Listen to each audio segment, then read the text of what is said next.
L'intelligence artificielle. Je pense qu'on en entend beaucoup parler. Compte Instagram d'intelligence artificielle. Du Centre international d'intelligence artificielle. Ça fait quelques années, c'est vraiment à la mode, ces tendances. This changes everything. AGI is coming tomorrow. Mais j'aimerais revenir sur quand même la définition même.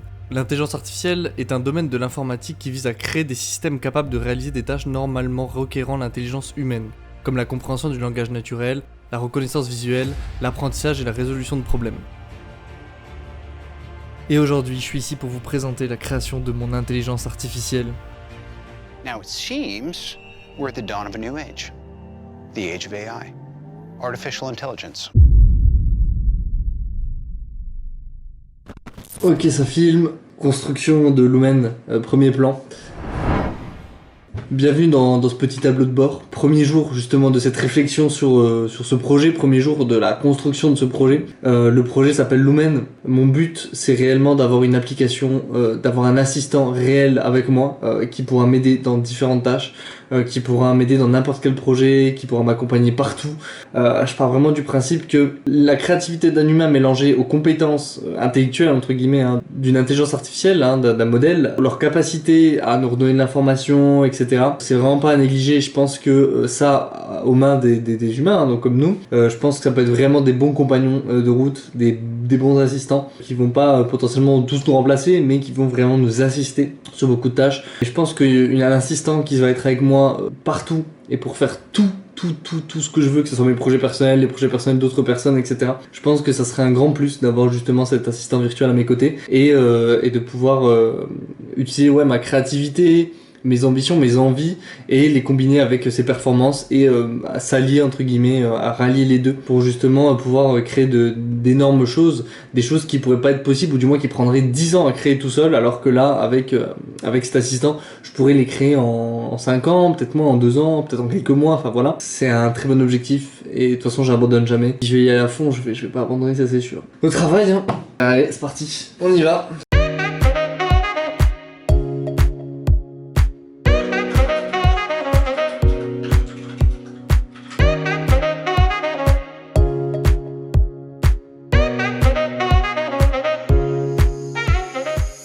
Parce que du coup ça nous donne l'interface là, donc ça c'était l'interface de Loki classique. Donc là on peut start, en faisant start ça va sélectionner la langue. Ouais non, ce qu'il faudrait ça serait on dégage ça, on dégage le côté interface. Ça là on supprime. On fait directement via le terminal, donc le CMD. Donc pour que ce soit vraiment un assistant virtuel, j'ai pas besoin d'interface en soi. Ouais, je pense que c'est vraiment mieux. Donc on va partir là-dessus, on va pas mettre d'interface. En fait, je vais récupérer que certaines fonctions, les choses comme ça, les sets volume et tout. Le problème dans Loki ici, c'est que j'utilise... Il y avait un commentaire sur YouTube qui m'avait fait la remarque, et c'était une très bonne remarque. Parce qu'effectivement, j'utilise une API de Google pour faire de la reconnaissance vocale, pour faire du speech to text, donc de la voix transférée et transformée en texte. Et le problème... dépendre d'une API et d'un serveur fait que la performance va fluctuer du serveur, de l'accès à l'API, le nombre d'utilisations qu'on va faire de cette API, etc. Donc on est très limité. Moi j'aimerais vraiment dans l'optique avoir quelque chose de complètement local, vraiment d'avoir tout en local, de A à Z, ça c'est clair. De sorte à, même si j'ai plus internet, je continue à avoir mon assistant virtuel qui est là pour me parler, pour communiquer, etc., donner des informations. Le problème c'est qu'en fait ici on va devoir intégrer plusieurs modèles d'intelligence artificielle, plusieurs modèles algorithmiques. On va avoir du coup le speech to text évidemment, donc le côté micro qui va se transformer en texte. On va avoir ensuite le côté texte qui va devoir être lu et se transformer en voix synthétique évidemment, et plus ça on va devoir rajouter aussi le côté NLP pour le côté discussion, côté savoir faire des choses, etc. On va devoir aussi rajouter le côté multimodal, si on veut rajouter de la vision par exemple, si on veut rajouter un traducteur, un modèle qui va résumer des choses, etc. Donc du coup ce que je vais faire, je me planche plutôt sur l'idée de récupérer des modèles déjà existants,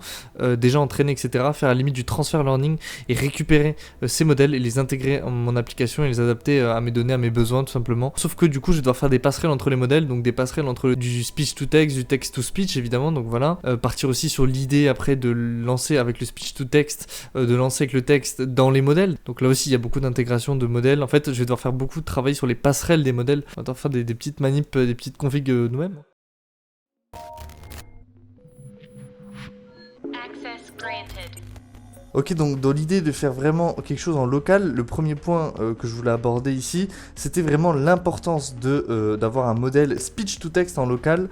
Et c'est pour ça que j'ai trouvé un modèle d'OpenAI qui s'appelle Whisper, qui est justement en open source, qui permet de reconnaître évidemment la voix humaine. This is the Micro Machine Man presenting the most midget miniature motorcade of Micro Machines. Each one has dramatic details, terrific trim, precision paint jobs, plus incredible Micro Machine pocket playsets. There's a police station. En plus, entraîné sur du français, sur plusieurs langues, c'est vraiment incroyable, il y a des accents, etc. C'est une très bonne architecture. Il est entraîné pour retranscrire, il est entraîné aussi pour traduire sur les différentes langues. Et je vais regarder pour l'intégrer. Je vais prendre clairement, donc là on peut voir hein, pour parler d'intégration, transcribe, ici translate, voilà. Je vais me pencher là-dessus, je vais récupérer ce modèle, parce qu'il est vraiment très intéressant.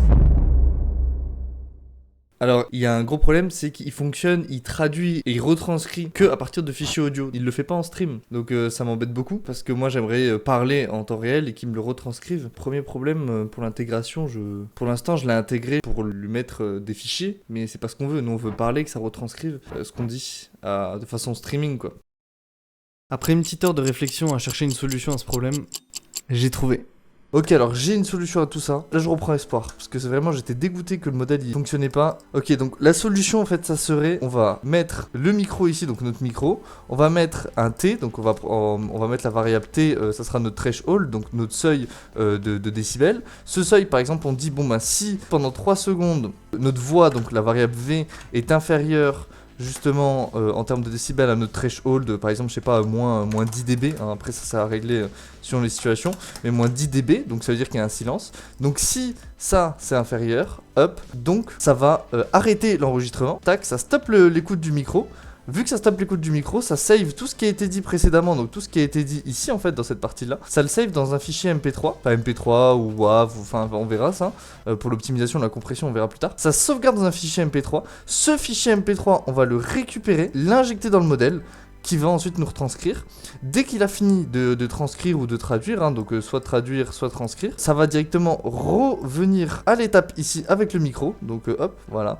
Ça revient dès qu'il a fini, et comme ça en fait on a une boucle, et du coup cette boucle va nous permettre de, je parle, j'arrête de parler pendant je sais pas 3 secondes, 2 secondes ou quoi, le seuil est atteint, ça enregistre un fichier MP3, ça envoie au modèle, donc il faudra vraiment voir juste en temps de traitement est-ce que c'est viable ou pas, ça récupère, le fichier se sauvegarde, ensuite soit ça traduit, soit ça transcrit, ça met le texte, mettons le print ou autre, et bam ça le renvoie et on a cette boucle, et ça je pense ça peut marcher, ça nous ferait en fait un streaming, parce que vu que le modèle peut pas fonctionner sous forme de streaming, on peut je pense bricoler un système comme ça, je vais tester, franchement je suis hype, franchement je suis hype, j'espère que ça va marcher. Donc voilà, j'ai fait, je suis super content. Donc là j'ai mon fichier record qui va avec PyAudio permettre de faire ce que j'ai dit hein. Justement j'ai mis un seuil etc qui va enregistrer dans un fichier, le micro va être détecté, on va pouvoir changer de micro, le speech va fonctionner avec Whisper qui est intégré. Et donc là je vais vous montrer tout de suite le test et je suis super content. Hop, donc là il y a tous les micros connectés. Alors vu que j'utilise ce micro, je vais utiliser un autre micro pour parler. Donc on va dire le Bird. Est-ce que tu m'entends quand je parle comme ça? Yes!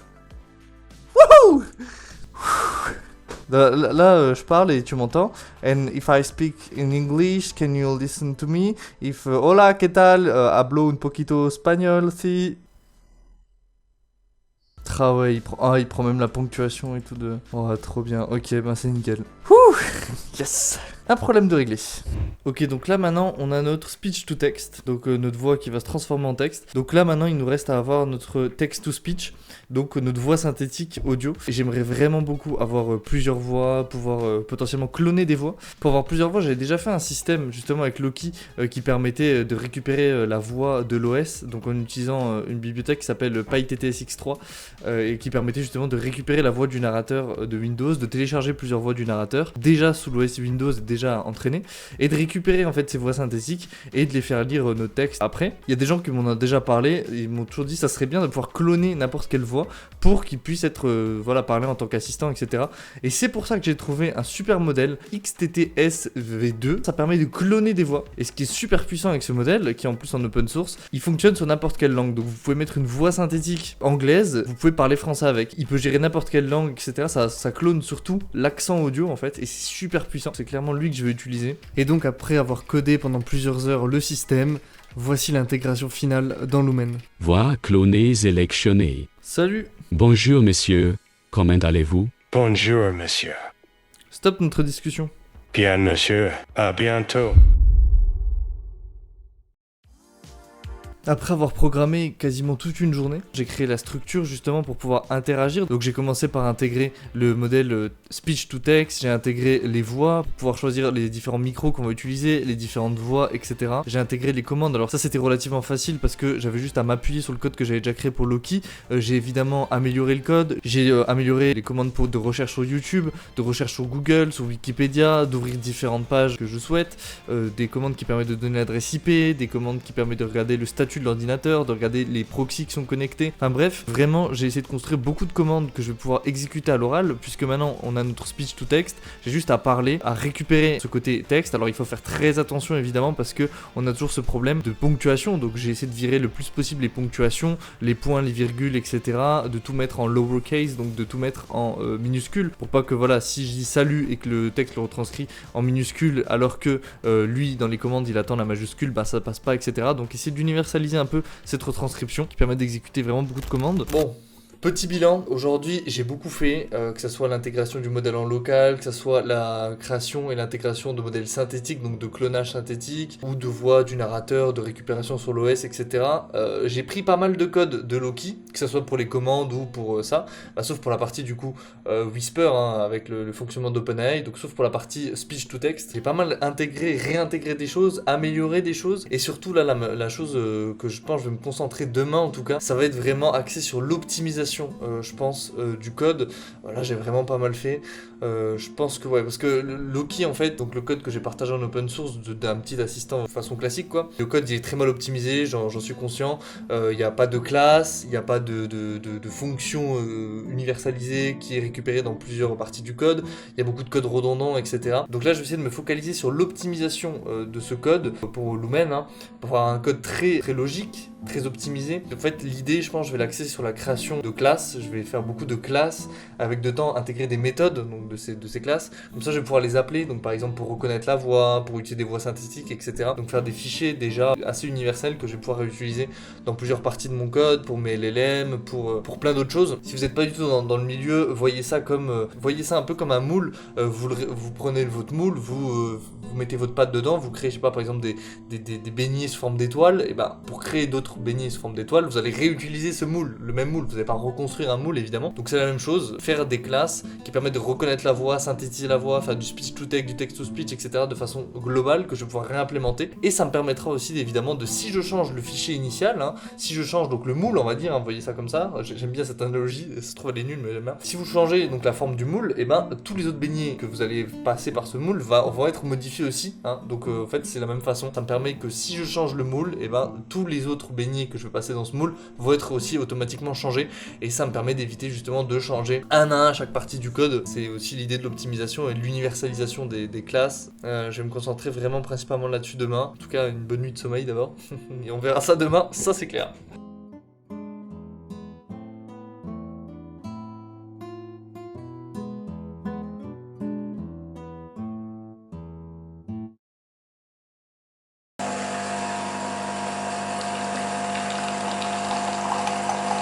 Alors, j'ai fait des tests avec l'application, donc ce que j'ai réalisé précédemment avec le speech to text, etc. Et je me suis rendu compte d'un problème. Alors attendez, bougez pas, je viens de me réveiller, vous permettez.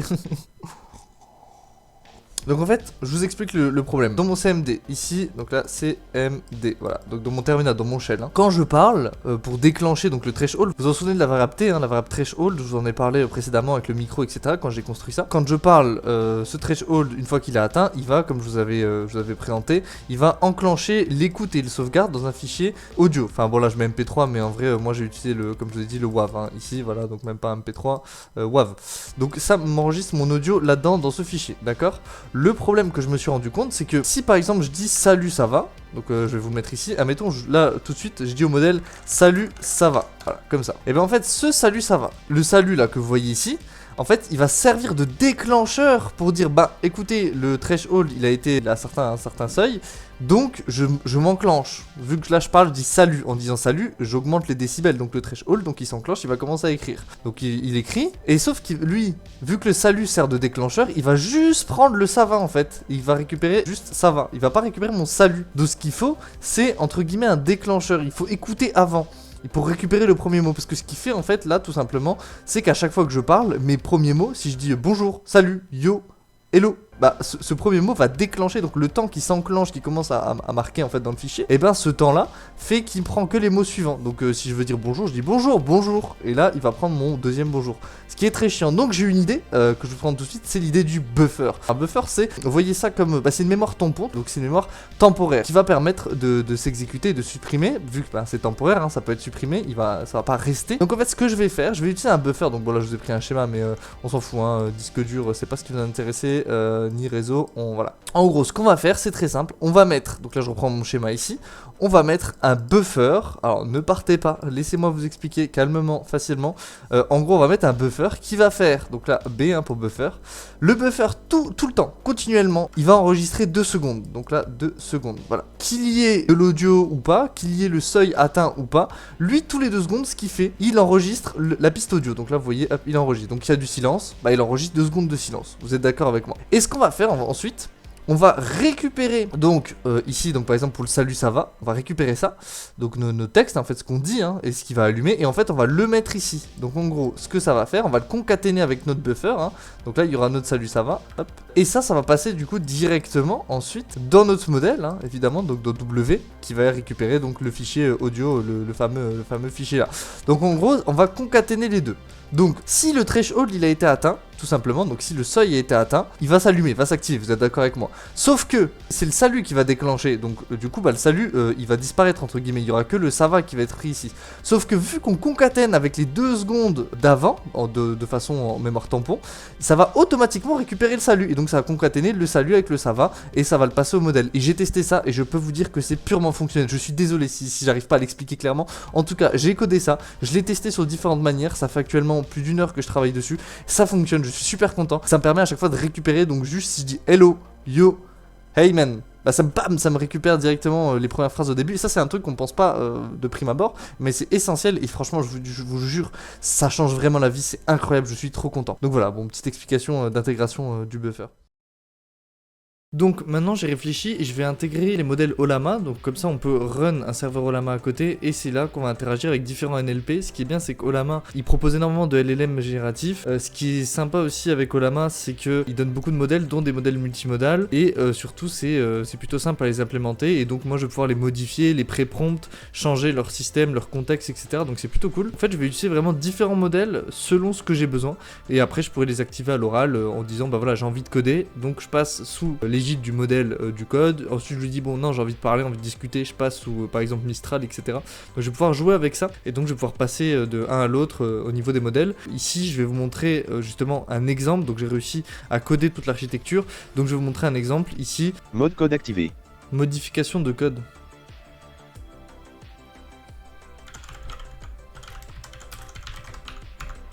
Ok. Que voulez-vous faire avec le code fourni? Explique-moi à quoi sert ce code. Le code print Hello World est un exemple de code Python qui affiche le mot Hello World dans la console. Autre chose que je viens d'intégrer, que j'ai envie de vous présenter, je vous ai parlé de Whisper que j'utilise ici, que j'ai réussi à implémenter, et moi j'utilise que la fonction transcribe, donc du coup la fonction qui permet de retranscrire ce que je dis oralement dans n'importe quelle langue sous forme de texte, mais il y a aussi la fonction translate, donc du coup ce que j'ai fait, j'ai récupéré cette fonction et je l'ai intégrée en tant que commande. Le problème de Whisper, c'est que pour l'instant il traduit n'importe quelle langue en anglais, hein, on peut pas traduire de l'anglais au français ou quoi, du moins à l'heure où je tourne ça. Donc ce que j'ai fait, j'ai intégré justement cette fonctionnalité tout simplement qui permet de transcrire n'importe quelle langue en anglais et qui nous redonne le texte en anglais. J'ai passé du coup l'autre moitié de ma journée travailler là-dessus, je vais vous le montrer d'ailleurs. Passe en mode traduction. J'adore manger des carottes mais aussi des brocolis, je suis fan surtout de pizza, j'adore les pizzas. Est-ce que t'aimes le basketball ? Ensuite, je me suis confronté à un problème, je me suis dit, c'est quand même pratique de parler à l'oral, de pouvoir discuter, sauvegarder des discussions, etc. Mais c'est vrai que c'est bien aussi des fois d'avoir une interface. Et moi, j'aimerais bien avoir une interface plus poussée, avec la possibilité d'intégrer plus de modèles, avec un historique, etc. Et je me suis dit, bon, soit je le crée moi, mais déjà avec toute l'application, ça va me prendre énormément de temps de recréer une interface. Soit je regarde s'il y a des interfaces qui existent justement d'Ollama, qui sont vraiment très adaptables et très sympas en fait. Donc des gens qui ont clairement fait mieux que moi avec Agentis, par exemple, pour ceux qui ont la ref, la petite interface classique que j'avais construite. Je voulais un truc encore plus poussé. poussé. Voilà, je voulais me concentrer plutôt sur Lumen que sur la création de cette interface, et il y a des gens bien plus compétents que moi. Donc du coup, j'ai regardé sur internet et j'ai vu ce GitHub qui montrait justement, en plus on peut utiliser Docker, donc tout simplement on peut lancer ce conteneur, enfin c'est vraiment facile, ça a été créé sous forme d'image, il y a juste à lancer le conteneur sous Docker, enfin vraiment très simple. Donc du coup, j'ai intégré dans mon modèle la possibilité de dire ouvre une interface web, ça va mettre en pause le système d'écoute et ça va ouvrir l'interface web sur un de mes navigateurs, et ensuite je vais pouvoir communiquer avec tous les modèles que j'ai téléchargés sur Ollama, sauvegarder la discussion, bref vraiment un très bon système. Donc du coup j'ai récupéré cette interface que j'ai intégrée ensuite dans Lumen, qui me permet justement de l'ouvrir et de mettre mes prompts, etc. Je me suis aussi permis d'intégrer ce modèle textuel en cas où si je peux pas parler ou quoi, j'ai juste à dire ouvre l'interface textuelle et je peux communiquer quand même avec tous mes modèles tout simplement. J'ai eu aussi une idée, donc là après l'interface web, j'ai voulu intégrer un modèle aussi qui va permettre de summarize, donc de résumer des fichiers. Les fichiers les plus importants selon moi qui sont sympas à résumer, c'est des PDF, des fichiers texte et des fichiers CSV par exemple, les prises de notes que je fais oralement quand je lui dis sauvegarde la discussion à mes modèles, comme ça me permet aussi de résumer potentiellement ce que le modèle a dit, etc. J'ai trouvé le modèle que je vais vous montrer tout de suite, s'appelle Falcon, c'est un modèle que j'ai trouvé sur Hugging Face, Falcon AI, pour l'avoir testé, il donne vraiment de bonnes performances. Le côté négatif entre guillemets, c'est qu'en fait il prend 512 tokens. Ce qu'on va faire pour régler entre guillemets ce problème, c'est qu'en fait vu que ça a que 512 tokens, on va utiliser le modèle Falcon, donc F ici. En fait on va injecter donc notre PDF, on va diviser en chunks tout simplement le fichier. Donc ce fichier là va se transformer en comme ça, voilà. Et ensuite chaque chunk va être résumé par le modèle un à un. Et ensuite du coup ça va nous donner notre résumé en fait par rapport à tous ces chunks tout simplement. Donc c'est comme ça que je l'ai construit. Je trouve que j'ai plutôt pas mal avancé, je suis plutôt fier. Je me suis posé pas mal de questions parce que là je suis en train vraiment, je trouve, d'avancer pas mal sur le côté software. Mais donc je me pose beaucoup de questions sur le côté hardware maintenant. Au début c'était l'idée d'un Raspberry, etc. Et j'ai pas mal cogité là-dessus, j'ai fait des maquettes, etc.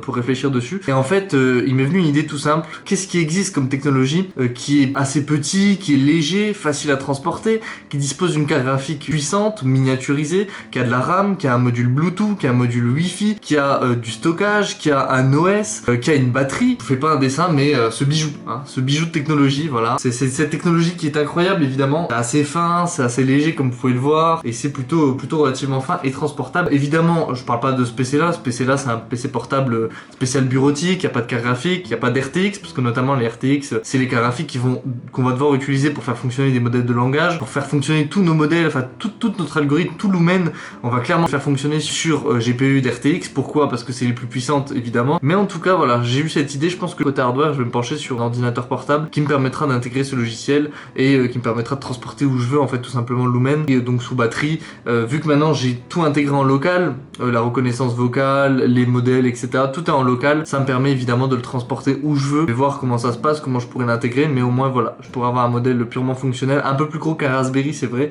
mais quand même beaucoup plus petit qu'un ordi fixe, qu'une tour, tout simplement. Ça me semble une bonne idée. Voilà, je pense que ouais, je vais clairement faire ça. Ça reste à voir, mais c'est l'option que je vais privilégier en tout cas.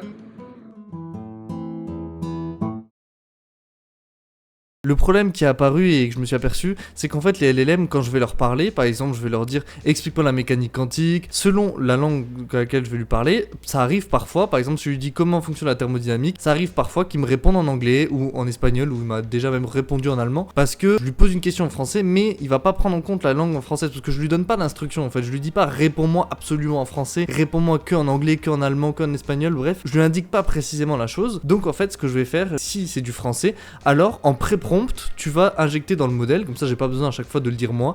Par exemple si je dis comment fonctionne la thermodynamique, ça va concaténer la question que j'ai posée, comment fonctionne la thermodynamique, et ça va prendre la phrase pré-prompt que j'ai enregistrée dans le modèle, qui va être explique-moi et réponds-moi en français, uniquement en français, et ensuite comment fonctionne la thermodynamique, et donc de façon automatique ça détecte la langue, et ça précise en injectant un pré-prompt avant ma question au modèle. Enfin moi là je l'ai adapté pour le français et l'anglais évidemment, pour les deux, parce que ça m'arrive de parler avec les deux, mais donc voilà, petit aparté.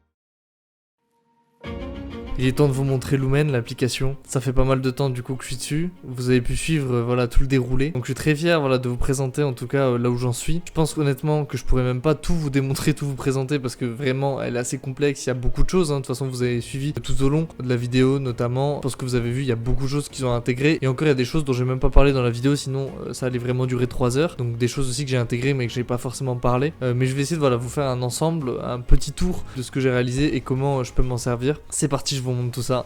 On y va. Là, j'ai juste à lancer l'application. Le temps qu'il s'initialise, il télécharge les modèles. Si les modèles sont pas téléchargés. Ah, ok, parfait. Ça s'affiche. Je vais vous le zoomer ici, voilà. Ok, ça a été mis. Maintenant, on va choisir de gros configurer nous-mêmes. Alors, on va choisir le microphone ici. On va prendre en index 2. On va choisir en français. On va choisir soit la voix du système du narrateur, soit le clonage de la voix. Le clonage de la voix, on a vu que c'était cool, mais ici pour l'exemple, et aussi bon, le clonage de la voix, des fois, il perd un peu en performance, il prend un peu de temps le temps de récupérer la voix et la convertir. Donc on va prendre le voix du narrateur. Ici, je vais prendre, donc là, il y a les différents narrateurs que j'ai téléchargés sur mon ordi. Voix du narrateur sélectionnée. Ok, on va le prendre lui. Bonjour. Comment allez-vous, monsieur? Ça va toi? Je vais très bien, merci monsieur. En quoi puis-je vous aider? T'es qui? Je suis Lumen, un programme d'intelligence artificielle conçu spécialement pour aider Initium dans n'importe quelle tâche. Lance la meilleure musique. Lancement de l'application Meilleure Musique. Mets-toi en pause. La conversation a été interrompue. Là, je peux le redémarrer. Je vous fais un rapide tour. Hop. Recherche sur YouTube Hey Initium. Je cherche cela de suite. Hey, what's up guys, c'est Initium. Aujourd'hui, nouvelle vidéo. Recherche sur Google aéronautique. Recherche sur Google aéronautique. Recherche sur Wikipédia mécanique quantique. Recherche sur Wikipédia mécanique quantique. Prends note, il faut que j'achète le casque Vision d'Apple Pro. C'est noté. Et donc là, on a notre note vocale qui se télécharge automatiquement sur le bureau.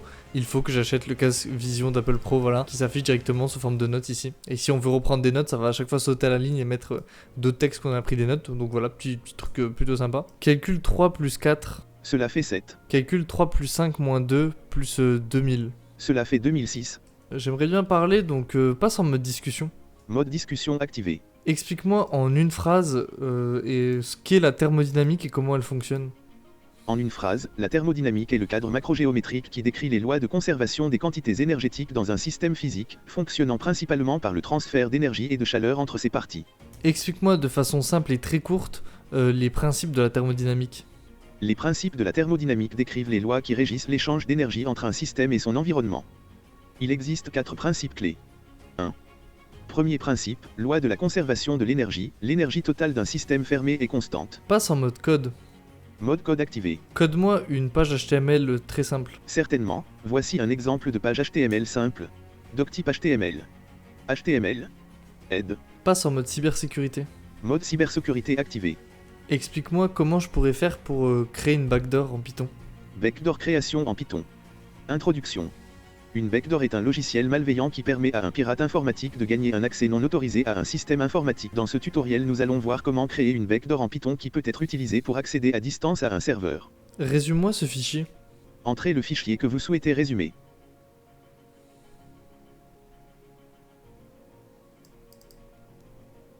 International Space Station, RU, la Station Spatiale Internationale le 8 novembre 2021 est une station spatiale placée en orbite terrestre basse, occupée en permanence par un équipage international qui se consacre à la recherche scientifique dans l'environnement spatial. Passe en mode traduction. Mode traduction activé. Salut, donc est-ce que tu peux traduire tout ce que je dis actuellement en français en anglais? Ça serait vraiment sympa pour qu'on puisse avoir une discussion. Fais un screenshot. Capture d'écran effectuée. Dites-moi ce que je dois faire avec cette image. Décris-moi ce que tu vois sur l'image. Il est difficile de vous aider avec cette image car elle est orientée verticalement et se trouve dans un cadre étroit. Cependant, je peux vous dire que la photo montre une carte du monde avec différents pays colorés. La carte est centrée sur l'Afrique, mais elle montre également des régions de l'Europe, l'Asie et les Amériques. Donc là, pour tout ce qui est discussion, ça va me sauvegarder dans un dossier. Et donc dans mon fichier CSV, je vais pouvoir récupérer certains éléments de discussion. Par exemple, quand j'ai activé le mode discussion et j'ai parlé, et bien ici on retrouve mes prompts à gauche, voilà, avec le fameux parlement en français, répond en français évidemment. Et donc il me répond, et donc là on a à chaque fois nos réponses par rapport aux questions qu'on a posées justement ici à gauche. Pour tout ce qui est code, ça va être sauvegardé automatiquement en format texte, mais ça vu que c'est des questions-réponses, on peut le faire en format CSV. Alors je tiens à le préciser, évidemment, ici je vous ai pas fait tout le tour, il y a encore d'autres fonctionnalités, il y a vraiment beaucoup plus que ça en termes de fonctionnalités, mais voilà, ça c'est vraiment les fonctionnalités que j'ai envie de vous montrer, qui sont vraiment importantes. On a vraiment le côté, un modèle orienté cybersécurité, un modèle orienté code, un modèle de discussion plus généraliste, un modèle ciblé plus sur de la vision, comme vous avez pu le voir. J'ai différentes commandes, je peux prendre une capture de caméra, une capture d'écran, je peux aussi mettre en input du code pour le modifier, etc. et donc injecter au modèle de code mon code plus le prompt, donc ce que je veux faire par rapport à ce fameux code à l'oral. Je peux donc les sauvegarder, hein, les discussions, je peux faire différents calculs mathématiques, je peux allumer des applications avec ma voix, mais bon ça c'est un peu comme dans Loki, juste je mets une trigger phrase, donc en gros je mets justement via le CMD directement le lien de l'application, le .exe, l'exécutable, et je lui dis bon bah quand je dis lance la meilleure musique, bah tu lances la meilleure musique, et donc il récupère ma phrase, et si je dis dans l'ordre lance la meilleure musique, et bah boum il lance la meilleure musique. Voilà, donc c'est les commandes vocaux, hein, tout simplement. Évidemment tout est en local, donc voilà, je peux avoir comme ne pas avoir de connexion, évidemment, bon, sauf pour les commandes recherche sur YouTube, voilà, recherche sur internet, etc. Ça forcément ça demandera une connexion, parce que sinon ça va rechercher sur quelque chose qui n'est pas connecté. Mais sinon voilà, tout est en local, ma voix est en local, elle fonctionne sous GPU, la reconnaissance, le text to speech, le speech to text fonctionne en local, les modèles fonctionnent en local, tout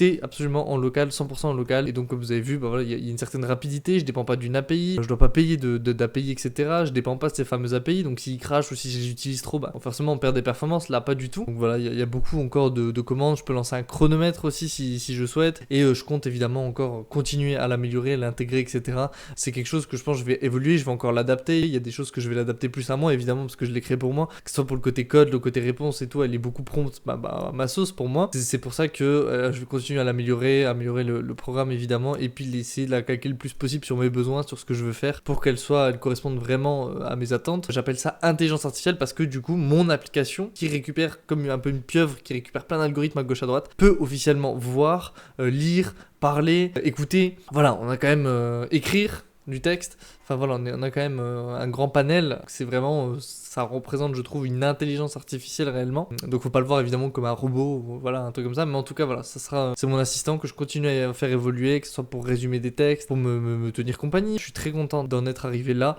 de nos jours avec la technologie on peut faire vraiment de grandes choses, c'est vraiment un projet qui me tient à cœur, je suis ravi de vous l'avoir présenté, je suis très content, j'espère que ça vous aura plu, c'était Initium, à la prochaine, salut.